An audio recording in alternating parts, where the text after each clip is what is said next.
बच्चों, कैसे हो आप? आशा करती हूँ कि आप स्वस्थ होंगे, मस्त होंगे और साथ ही अपनी पढ़ाई में भी व्यस्त होंगे।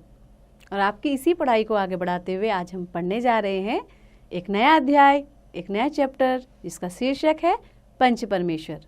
ये बहुत ही अच्छी कहानी है और आपको इसको पढ़ के बहुत मज़ा आने वाला है। पंच परमेश्वर। तो आइए इस पाठ का परिचय लेते हैं। इस कहानी में लेखक मुंशी प्रेमचंद्र ने यह स्पष्ट किया है कि पंच हमेशा सही न्याय करता है। वह किसी का मित्र नहीं होता और किसी का दुश्मन नहीं होता। पंच जब फैसला करता है तो उस समय परमेश्वर उसके मुंह से बोलता है।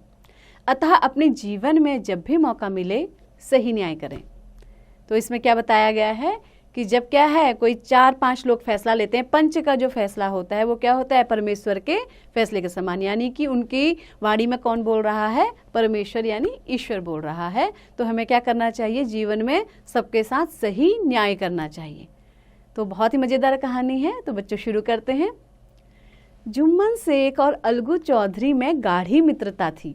साझे में खेती होती थी, कुछ लेन देन में भी साझा था। अब देखिए, साझा एक शब्द है।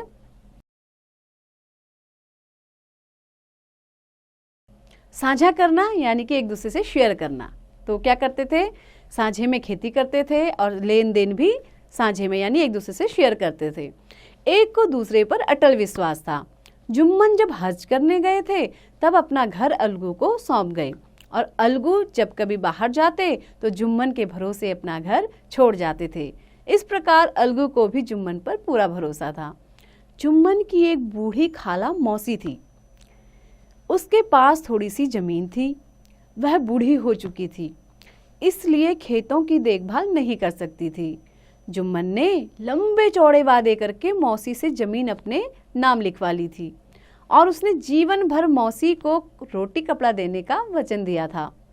वह कुछ दिन तो बराबर रोटी कपड़ा देता रहा, परंतु बाद में जुम्मन व उसकी पत्नी बूढ़ी मौसी का अपमान करने लगे। अब देखिए, एक शब्द आया है अपमान।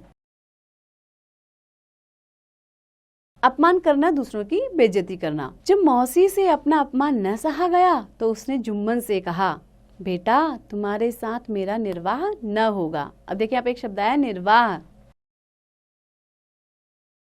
निर्वाह यानी कि निभाना, यानी कि अब मैं तुम्हारे साथ नहीं निभा सकती, तुम्हारे साथ मेरा निभाह नहीं होने वाला। तुम मुझे रुपये दे दिया करो, मैं अपना अलग पका खा लूंगी। इस पर जुम्मन ने धृष्टता के साथ उत्तर दिया, रुपये क्या यहाँ फलते हैं? मौसी ने नम्रता से कहा, मुझे कुछ रूखा सूखा चाहिए भी कि नहीं। जुम्मन ने गंभीर स्वर में जवाब दिया, तो कोई यह थोड़े ही समझा था कि तुम मौत से लड़कर आई हो। इस पर मौसी बिगड़ गई। उसने पंचायत बिठाने की धमकी दी। जुम्मन हंसते हुए बोला, हाँ जरूर पंचायत करो, फैसला हो जाएगा। मुझे भी यह रात दिन की खटखट पसंद नहीं है। अब देखिए, खटखट,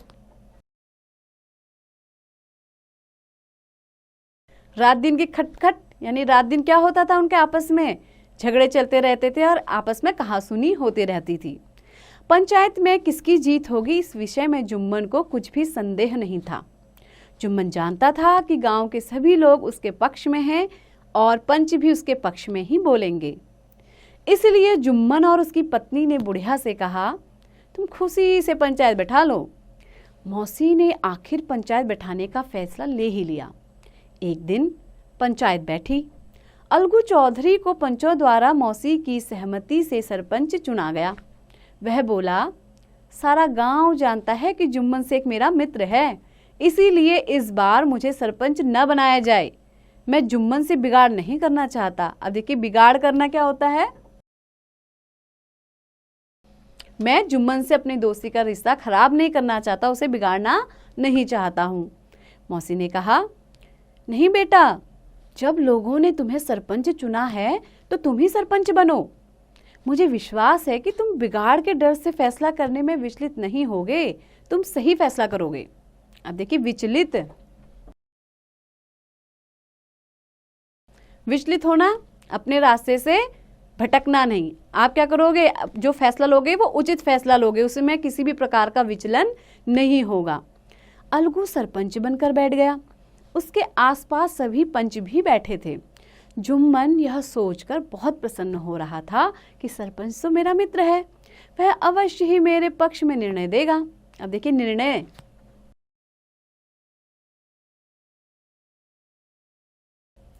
निर्णय देना यानी कि वो क्या करेगा, मेरे पक्ष में ही अपना फैसला सुनाएगा, मेरा ही साथ देगा। क्यों? क्योंकि वो क्या है, मेरा मित्र है। मौसी ने पंचों से कहा, पंचों, आज 3 साल हुए मैंने अपनी जायदाद जुम्मन के नाम लिख दी थी। मैंने अपनी सारी जायदाद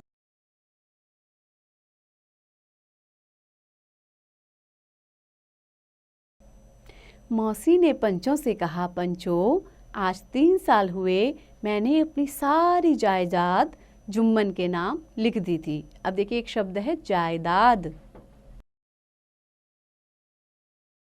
यानी कि मेरी जो भी प्रॉपर्टी थी या मेरी जो भी जायदाद थी या जो भी मेरी ज़मीन थी, मैंने सब क्या कर दिया, सब जुम्मन के नाम लिख दिया है। इसे आप लोग जानते ही होंगे, जुम्मन ने मुझे आजीवन रोटी कपड़ा देना कबूल किया था। अब देखिए आजीवन यानी जन्म भर के लिए, जब तक मैं जीवित रहूंगी तब तक इसने कहा था कि ये मुझे रोटी कपड़ा देगा।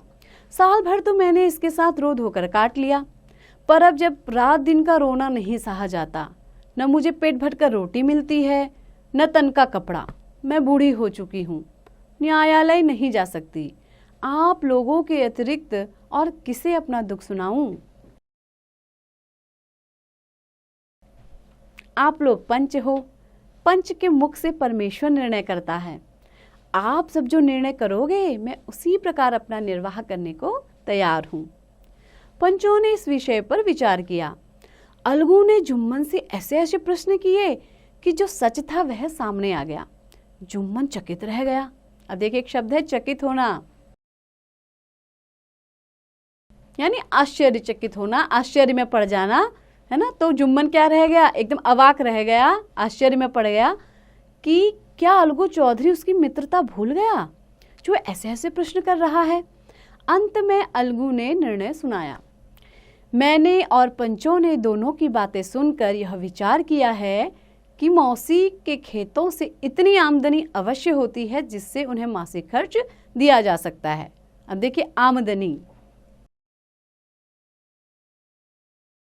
आमदनी यानी अर्निंग, इतनी अर्निंग हो पाती है, इतनी सैलरी मिल जाती है या इतना उसको रुपए पैसे मिल जाते हैं कि क्या कहा जा सकता है कि उस बूढ़ी खाला को एक मासिक खर्च दिया जा सकता है, महीने का खर्च दिया जा सकता है।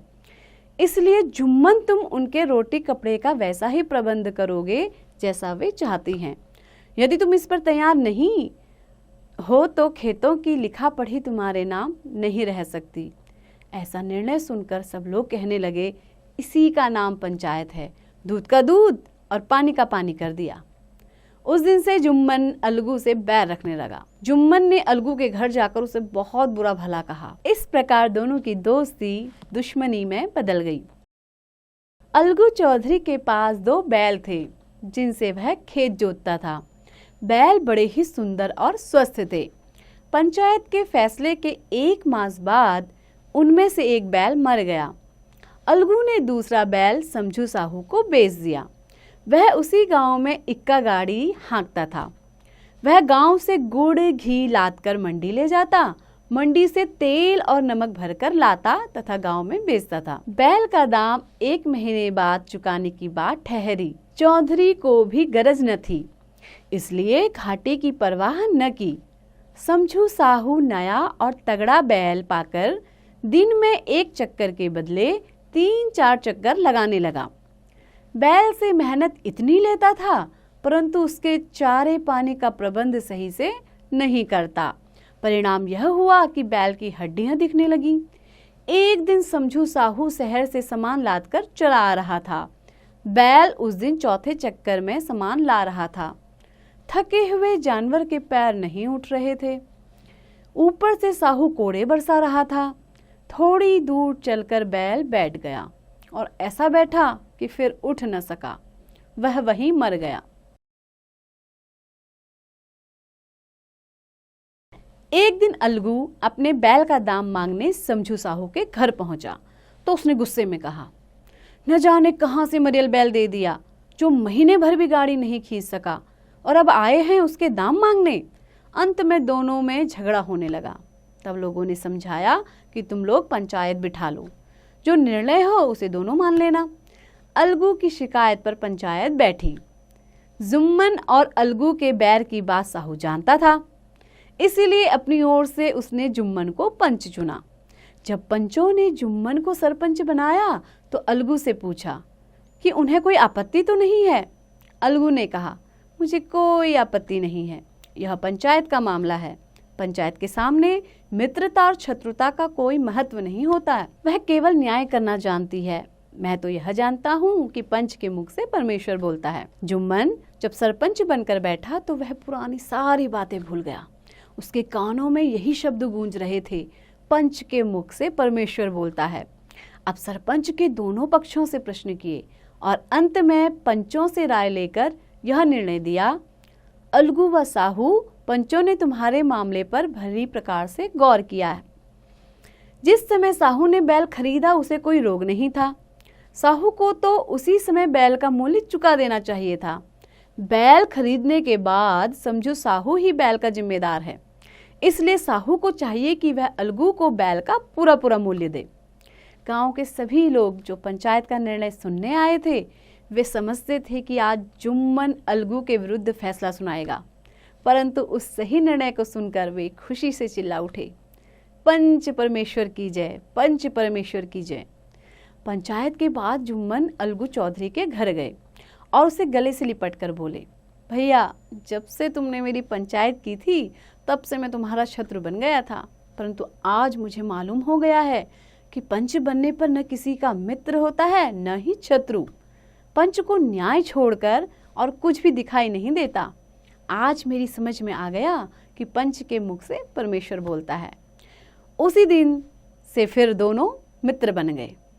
तो ये कहानी मुंशी प्रेमचंद्र द्वारा लिखित थी और आपको ये कहानी बहुत बहुत पसंद आई होगी। आइए अब लेखक के बारे में भी जानते हैं। प्रेमचंद्र हिंदी और उर्दू के महानतम भारतीय लेखकों में से एक थे।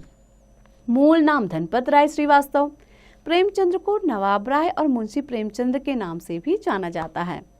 प्रेमचंद्र का जन्म 31 जुलाई 1880 ईस्वी में लमही, वाराणसी, उत्तर प्रदेश में हुआ था। उनकी माता का नाम आनंदी देवी और पिता मुंशी अजायब राय थे। इनके प्रसिद्ध उपन्यास हैं निर्मला, सेवा सदन, रंगभूमि, कर्मभूमि, गबन, गोदान आदि। इनकी कहानियां मानसरोवर में संकलित हैं, जिसके 8 भाग हैं। प्रस्तुत कहानी ईदगाह में उन्होंने बाल मनोविज्ञान का सुंदर चित्रण किया है। इनका निधन 8 अक्टूबर 1936 ईस्वी को हुआ था। तो बच्चों, आपने प्रेमचंद जी के बारे में भी जाना और आपको ये कहानी भी बहुत पसंद आई होगी, जिसमें पंचों के बारे में बताया गया है कि कैसे पंच जो होते हैं हमेशा न्याय करते हैं और उनके मुंह से परमेश्वर बोलता है, ईश्वर की आवाज़ आती है।